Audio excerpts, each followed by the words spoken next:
So Brian is at the halfway house, and Brooklyn is excited that she can bring her man home. She's super nervous. She don't know what to expect. She just wanted to get down to the tablet situation because she's still paranoid about that and trying to figure out why is there a picture on the back of the tablet. Girl, did you ever look on the inside of the tablet? Because I just want to know what was on the inside. You was so tripped out on what was on the outside and what's on the inside. But I guess you trust him enough where you wasn't even going to look. Because, baby, I would have been looking too. If you felt like the picture was just so bad, so bad, why you ain't looking at the tablet, Brooklyn? So when he called, they was on FaceTime. She was like, I can't wait to see you. I don't know what I'm going to do when you see me and all that stuff. And she was just basically nervous about how they were going to interact and how it's going to be. And she was just, they're both nervous to meet each other for a long time since high school. So it seemed like Brian is head over heels in love with her because from what he was describing, how they met and how they interact and how they, been together and talk to each other. He seemed like he really likes her. So it's time to go pick him up. She's on the way to go get him. And of course, she's still talking about that picture and she want to get to the bottom of it before anything else happening. So they ride in the car and stuff, and Brooklyn is instructing him like how she want to be or whatever she want him to do to her.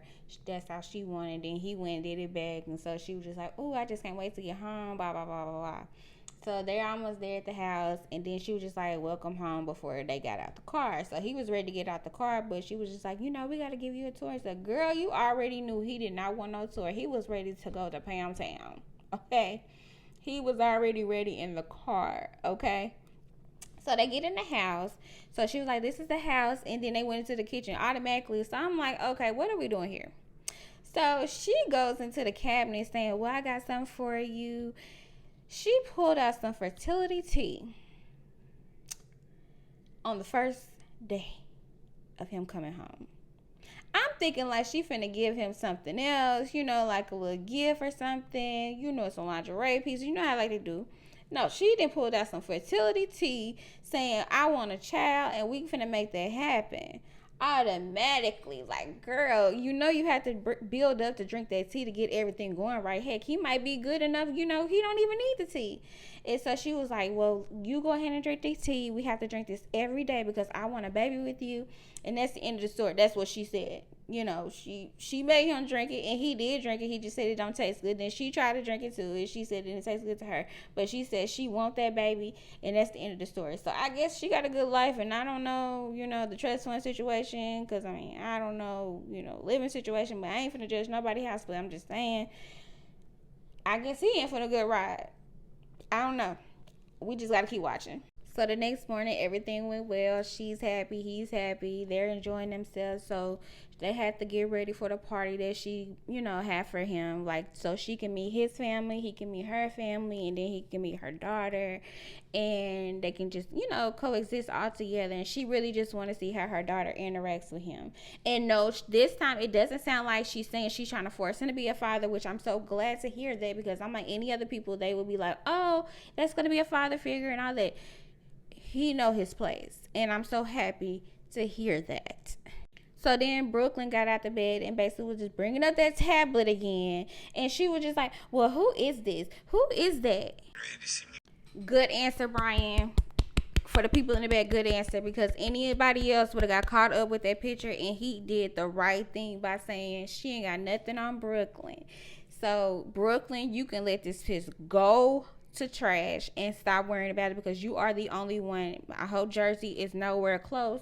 Brian, I'm starting to like you. Don't mess up. Please don't mess up. We just now getting to know you, and you're answering the right questions, okay? Don't mess up. So the party starting, they already decorated and stuff, and so she was just like, "I'm just real nervous about my child meeting him and how they're going to interact and all that."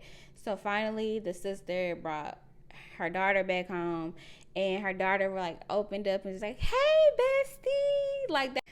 That was real sweet that she called him bestie. She didn't call him daddy.